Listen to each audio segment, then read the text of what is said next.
Donc je vais parler pendant une petite demi-heure et puis ensuite c'est Sœur Lucie qui parlera. Alors puisqu'on vous a parlé, vous voyez les images là? Alors on vient de cet endroit où en effet il y a une soixantaine de personnes qui font une retraite de 30 jours. Et alors j'ai pensé passer cette photo en écoutant Nicolas Delambert, dont j'ai beaucoup apprécié l'enseignement, parce que en l'écoutant, j'ai pensé à cette phrase qui maintenant commence à être connue. Vous savez, on a étudié un peu le fondateur de l'Europe, Robert Schuman, et on a retrouvé certains écrits qui dataient du temps où il était ministre. Et on a retrouvé sur une page, écrit par un autre ministre, contre Robert Schuman, on ne peut rien, il prie tout le temps. Et au fond, moi j'ai retenu ça surtout de cette... Au fond, il nous a bien expliqué sa rencontre avec Dieu, combien dans sa famille, dans son métier, dans tout ce qu'il vit, cette prière, c'est si important. Et puis dans la relecture que j'ai beaucoup appréciée, j'ai noté, alors là c'est le curé professionnel qui note ça, si vous voulez, mais enfin bon, que la seule personne qui était applaudie, c'est celle qui a dit « je me suis confessé ». Et je trouvais ça très touchant ce qui était dit, c'est très beau. Et moi, ça me touche beaucoup de voir aujourd'hui des jeunes qui retrouvent un certain sens des valeurs, qui ont envie de faire quelque chose de leur vie, qui s'engagent professionnellement. Alors moi, je suis un peu directeur d'entreprise, parce que la Communauté Chemin Neuf, c'est une grosse entreprise multinationale, un peu quand même. Mais donc, on a des problèmes de finances, on a des problèmes de concertation, on a parfois on fait des erreurs. Bref, je me retrouvais beaucoup dans ce qu'a dit notre frère Nicolas. Mais alors, surtout, ce que j'ai envie de dire au début, pour présenter ce que va dire Lucie, on voudrait vous parler du combat spirituel. Et pour cela, je crois qu'on peut beaucoup être aidé par saint Ignace. D'ailleurs, justement, j'y pensais en écoutant Nicolas, que je dois beaucoup personnellement à Thérèse d'Avila. À un moment donné, j'étais en train de faire les 30 jours, comme ces jeunes qui sont en train de faire les 30 jours, là. Entre parenthèses, je vous recommande, si un jour vous voulez vivre une aventure de 30 jours comme celle-là, c'est extraordinaire.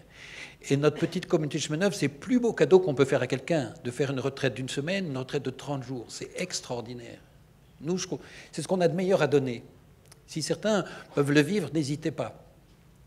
Et alors, donc, un jour, j'étais en difficulté. Je commençais une deuxième fois les 30 jours. Vous savez, après 15 ans de jésuite, en général, on fait ce qu'on appelle le 3e an. On recommence, on fait de nouveau les 30 jours. On recommence un peu le noviciat. On fait de nouveau une grande retraite de 30 jours. Et au début, j'avais vraiment du mal à prier. Vraiment, c'était difficile pendant les 4 premiers jours. Mais quand je lisais Thérèse d'Avila, ça m'aidait beaucoup. Donc, je vous recommande de lire Thérèse d'Avila.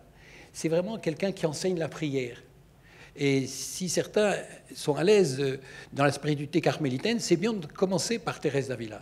C'est une femme remarquable, c'est une grande sainte, très proche des jésuites. Vous savez, je crois beaucoup à ce que dit Teilhard, tout ce qui monte converge. Et les grands saints, ils sont d'accord sur l'essentiel. Par exemple, tu as cité tout à l'heure quelqu'un qui parlait de la prière, je crois que c'était un carme, je ne sais plus lequel. Et alors, saint Ignace, c'est Thérèse d'Avila que tu as cité, je crois. Et alors, saint Ignace disait, pour parler de la prière, et ça rejoint ce que tu disais tout à l'heure, c'est un ami qui parle à un ami.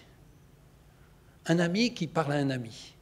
Et au fond, les retraitants, on leur dit, voilà, tous les jours, vous faites, saint Ignace appelait ça un colloque, à un moment, vous parlez avec le Seigneur comme un ami parle à un ami. Et c'est formidable parce que c'est vrai. S'il y a quelqu'un qui nous aime plus que tout autre, c'est Jésus. Donc, parler à Jésus comme un ami, parler à Dieu comme un ami, c'est évident. Parler au Saint-Esprit comme un ami, c'est une chose toute simple. Encore faut-il l'apprendre. Alors maintenant, je voudrais vous partager tout de suite 3 grandes joies que j'ai eues. Bon, on va laisser l'image, elle est plus belle que... Bon, Et alors, j'ai envie de commencer par cela parce que... je crois que nous vivons, comme certains l'ont dit, à une époque difficile, et c'est important de temps en temps de souligner ce qui va bien, ce qui avance. Et avant de parler de combat spirituel, de vous montrer des failles de notre système peut-être, j'ai envie de vous dire 3 grandes espérances, 3 grandes joies que j'ai vécues plusieurs fois ces jours-ci et qui vraiment m'illuminent de l'intérieur. C'est vraiment 3 grandes joies que je partage avec vous. La première grande joie, ça concerne l'unité des chrétiens. Notre communauté, pour ceux qui connaissent, elle s'est engagée à donner sa vie pour l'unité des chrétiens. Ceux qui s'engagent définitivement, comme tous les deux, comme d'autres qui sont dans la salle, c'est donner notre vie pour l'unité des chrétiens. Eh bien, ces jours-ci, il se passe quelque chose d'extraordinaire. Vraiment extraordinaire au niveau de l'unité de tous les chrétiens. Je vais dire rapidement 5 points, mais c'est impressionnant. Alors, premier point, il faut regarder ça sur Internet, vous trouverez facilement.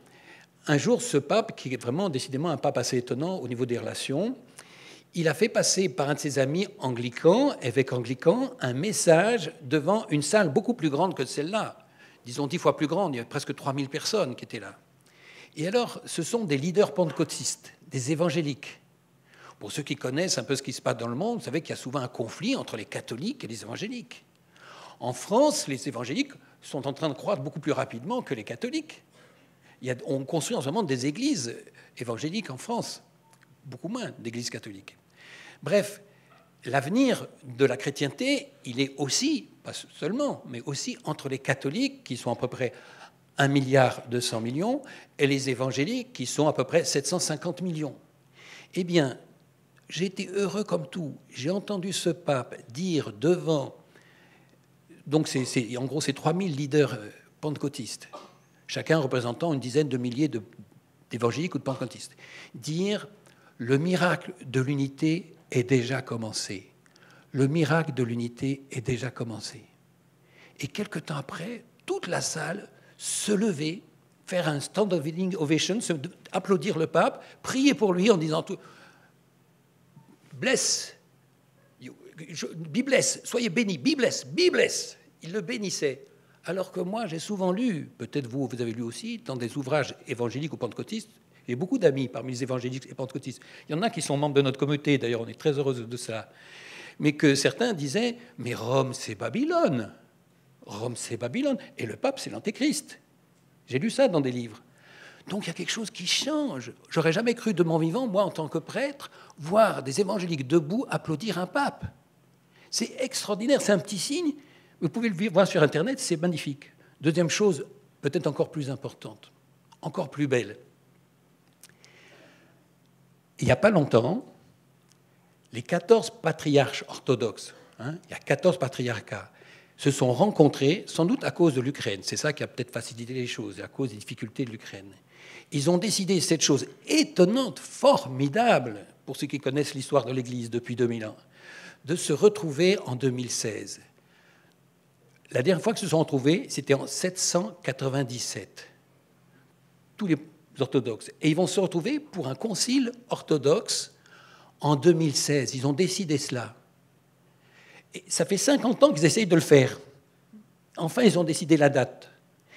Et ça fait, si vous calculez bien, 1227 ans qu'ils ne s'étaient pas retrouvés. Depuis 1227 ans, ils ne s'étaient pas retrouvés.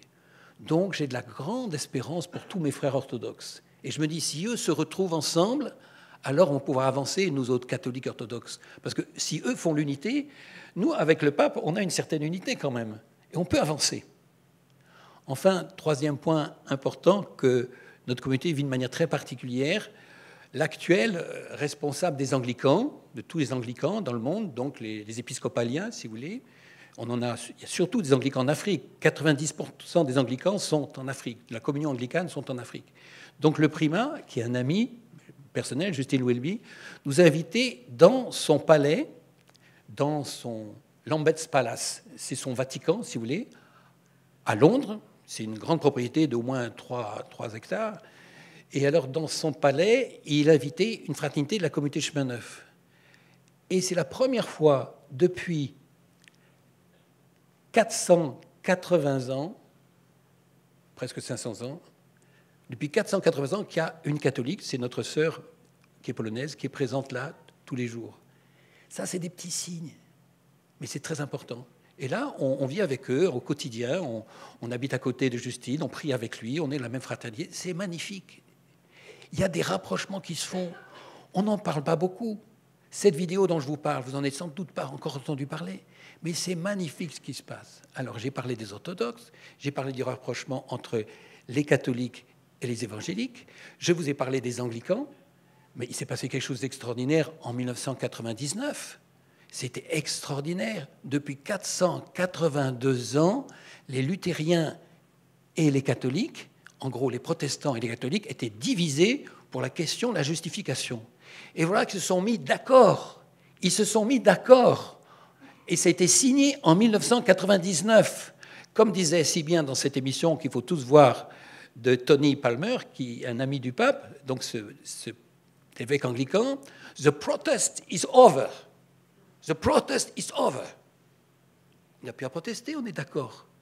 Sur ce qui nous a fait surtout, ce qui a fait nos guerres de religion, même beaucoup de choses. Donc en ce moment, c'est ma première bonne nouvelle, il se passe des choses extraordinaires au niveau œcuménique et je suis plein d'espérance. Deuxième joie en vous regardant, parce que je sais que parmi vous, il y en a qui participent. C'était une grande joie personnelle pour moi, très personnelle, vous allez comprendre pourquoi, quand j'ai vu qu'existaient des veilleurs. Quand j'ai vu que des jeunes, courageusement, prenaient le risque de dire qu'ils n'étaient pas d'accord. Et qu'ils le faisaient d'une manière relativement intelligente, de manière non violente. Et moi, je me suis trouvé 54 ans en arrière, c'était pendant la guerre d'Algérie. J'avais 20 ans à ce moment-là. Et c'était le moment où, parfois, on mettait des gens en prison simplement parce qu'ils étaient algériens. On ne savait pas, ils avaient posé une bombe, alors parfois même on les torturait, bon, c'était un peu difficile. Et moi, en tant que jeune, conscient des questions, vous savez, qu'on fête aujourd'hui, c'est le 10, c'est la fête de l'abolition de l'esclavage. C'est une grande fête pour beaucoup de gens. L'abolition de l'esclavage. C'est un progrès dans l'histoire de l'humanité, l'abolition de l'esclavage. Et il y a toutes sortes d'esclavage, je vais en parler tout à l'heure. Elle en parlera aussi.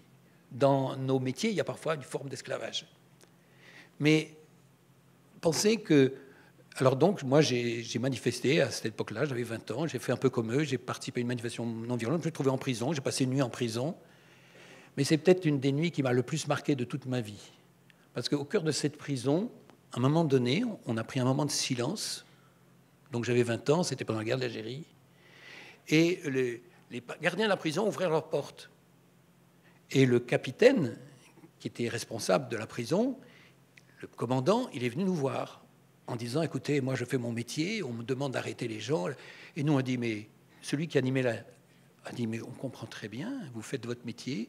Mais nous, en tant que Français, on pense... » Et entre parenthèses, c'est impressionnant de voir que le président actuel, quand il est allé en Algérie, il a demandé pardon. Parce qu'il y avait un pardon à demander pour cette guerre d'Algérie. C'était important que quelqu'un demande pardon.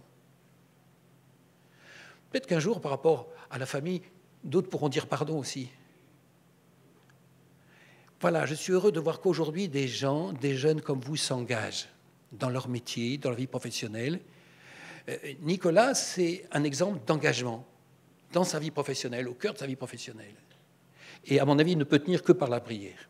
Il n'y aurait pas la prière, il ne tiendrait pas, comme Robert Schuman. Mais s'il a la prière, il est invincible. Il a Dieu avec lui. Dernière bonne nouvelle, je serai plus court, c'est que je suis en train de redécouvrir Teilhard de Chardin. Dans ma jeunesse de jeune jésuite, j'admirais beaucoup, je lisais Teilhard de Chardin.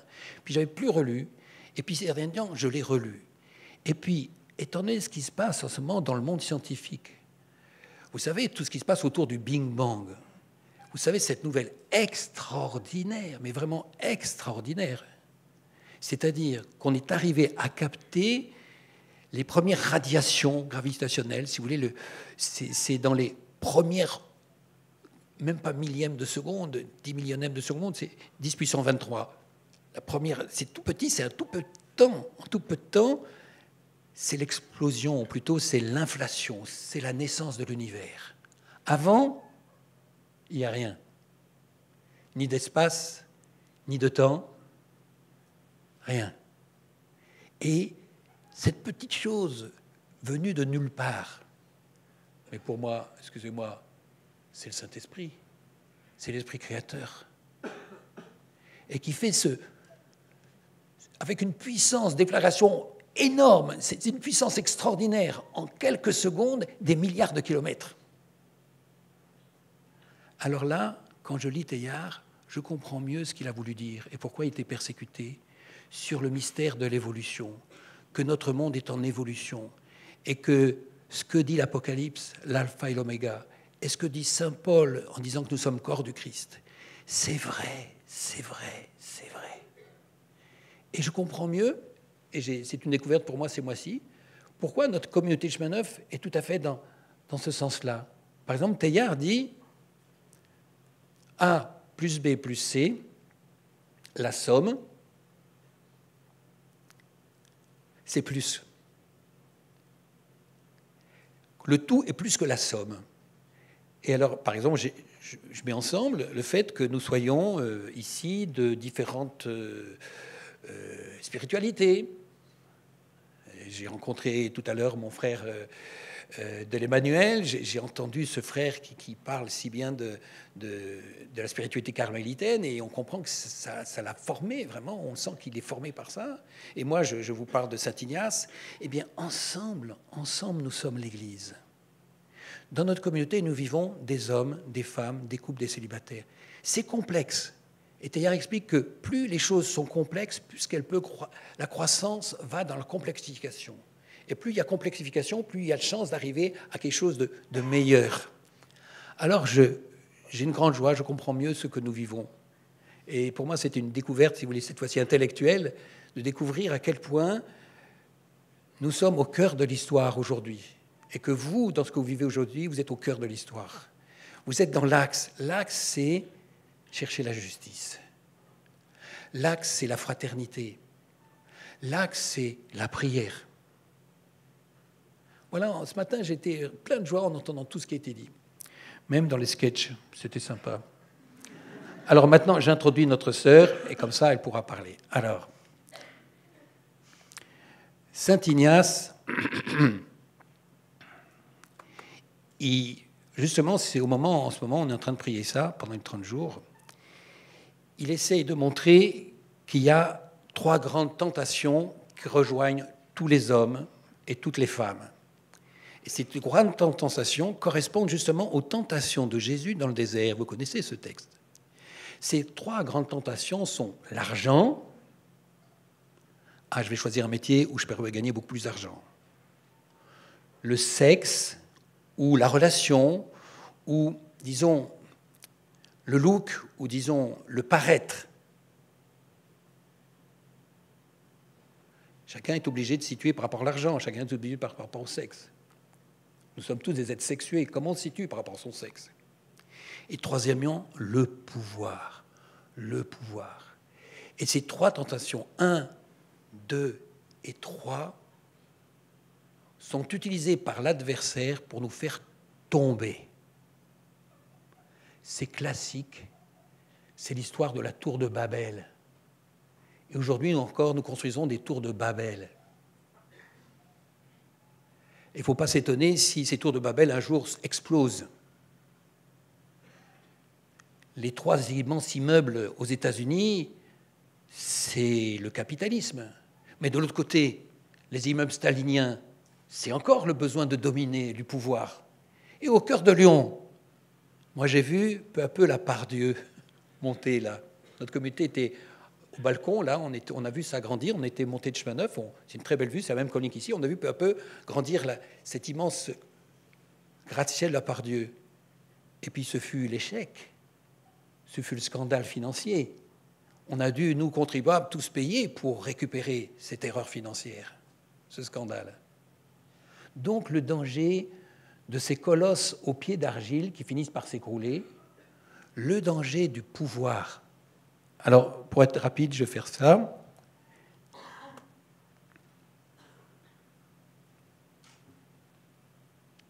Money is money.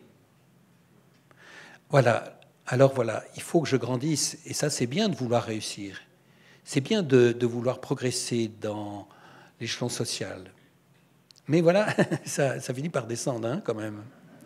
Finalement, il faut bien regarder les choses. Et puis voilà, finalement, ce qui nous attend, quand même. Bon. Alors voilà, il faut faire attention de descente. Alors voilà, ça c'est impressionnant, les Babel modernes. peut-être signe de pouvoir et de l'argent. Être plus grand, être plus haut, mais c'est dangereux. On peut s'interroger. Nous, ce jour-là, le jour du 11 septembre, notre communauté avait rendez-vous dans la cathédrale de Chartres parce que l'évêque avait fixé le début des offices dans cette cathédrale ce 11 septembre. C'était la première fois. On avait décidé ensemble, l'évêque et moi, l'évêque de Chartres et moi, que la communauté Chemin Neuf allait prier dans la cathédrale de Chartres tous les jours à partir du 11 septembre. Eh bien, c'est ce jour-là ce qui s'est passé. Et vous êtes de la génération de ceux qui ont été marqués par cela. Nous sommes marqués par ce qui s'est passé. Alors là, maintenant, c'est dépassé 818 mètres. La prochaine, elle fait 1 km de long. Elle est déjà en construction. Vous savez comment elle a commencé?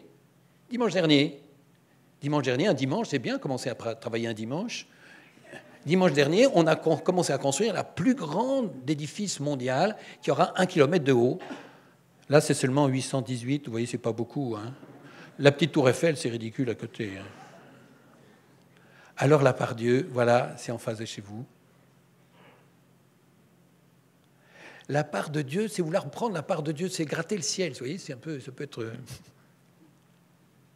Et on en construit une autre en ce moment à côté. Il paraît qu'à chaque semaine, ça fait un étage de plus.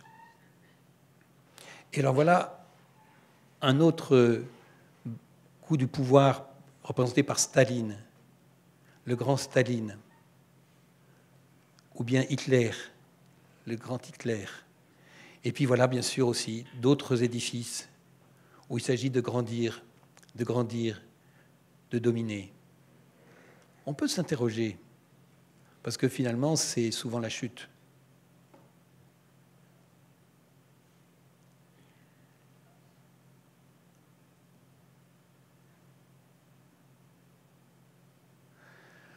Voilà, c'est une introduction un peu sévère, mais je la passe la parole à ma voisine.